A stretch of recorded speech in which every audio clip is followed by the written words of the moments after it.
Detrás de cada búsqueda que hacemos, cada foto que guardamos, cada archivo que abrimos, hay un sistema oculto, un organizador invisible que lo pone todo en orden.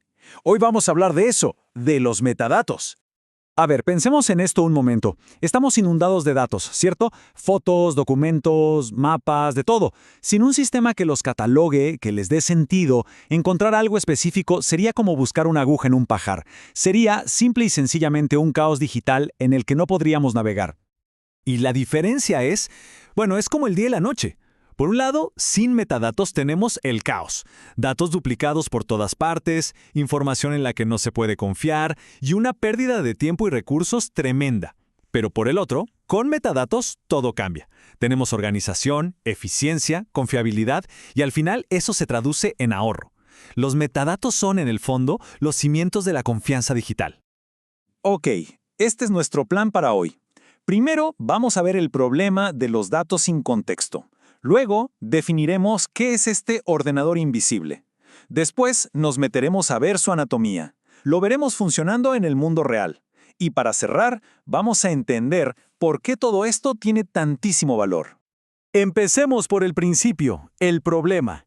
¿Qué pasa cuando tenemos datos, pero les falta justamente eso, contexto? Seguramente esta es la definición que más hemos escuchado. Datos sobre los datos. ¿Pero qué significa en realidad? La clave está en entender que los metadatos describen a otros datos. No es solo información flotando en el aire, es la información que le da propósito y significado a todo lo demás. Entonces, si los datos sin contexto son el problema, los metadatos son la solución. Son ese sistema, ese ordenador invisible que se encarga de que cada pieza de información esté en su lugar.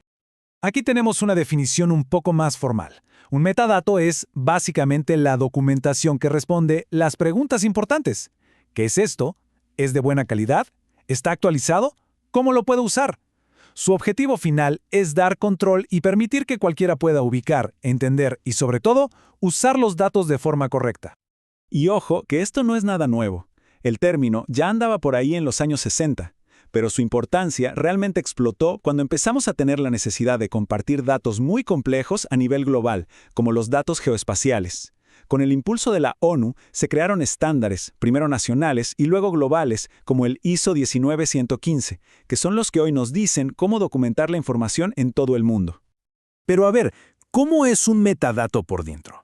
No es una sola cosa. Vamos a meternos a desglosar su anatomía, porque resulta que hay varios tipos, y cada uno tiene un trabajo muy específico.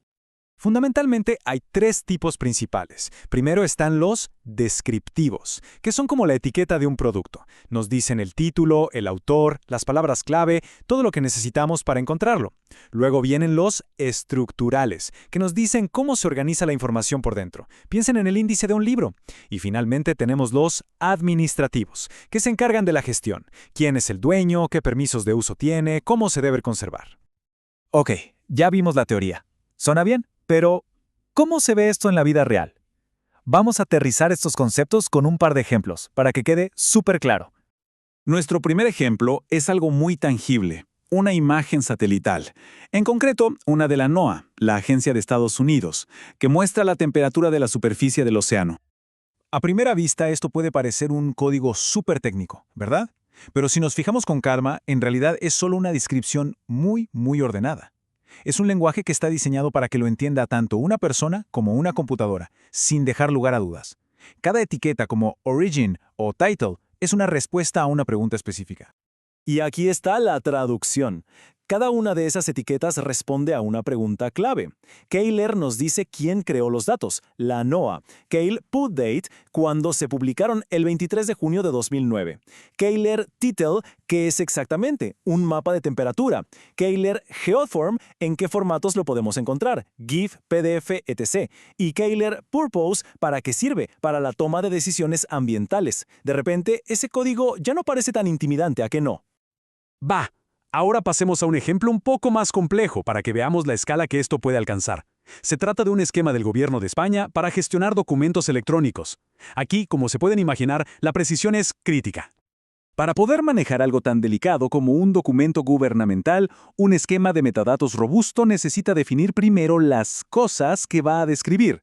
En este caso, son 5 tipos de entidades principales: el documento mismo, el agente, o sea, la persona o sistema, la actividad que se realizó, la regulación que aplica y las relaciones entre todos ellos.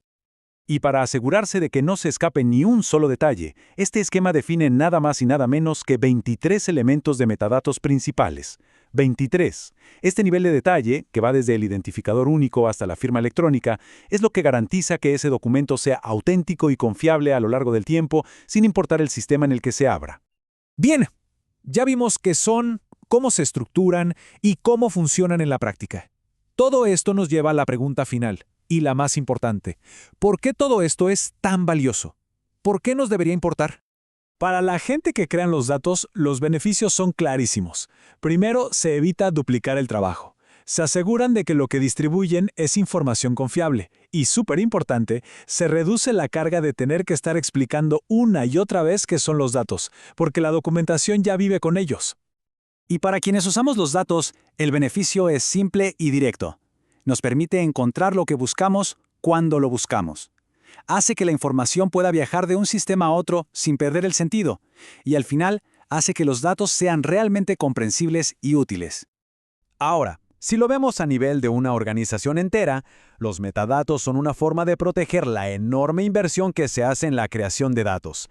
Permiten ahorrar tiempo y dinero, claro.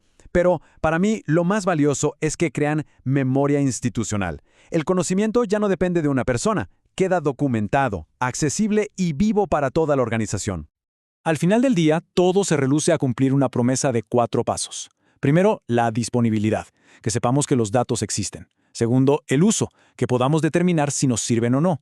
Tercero, el acceso, que sepamos cómo conseguirlos. Y cuarto, y muy importante, la transferencia, que podamos usarlos y procesarlos sin problemas en nuestros propios sistemas. Y esto nos deja con una última reflexión. Pensemos en el futuro, un futuro que claramente está siendo impulsado por la inteligencia artificial. En este mundo donde las máquinas necesitan contexto para funcionar, ¿no serán los metadatos ese lenguaje estructurado y preciso que los humanos usaremos para guiarlas, para asegurarnos de que entiendan nuestro mundo correctamente? La verdad, es algo en lo que vale la pena pensar. Muchas gracias por acompañarnos.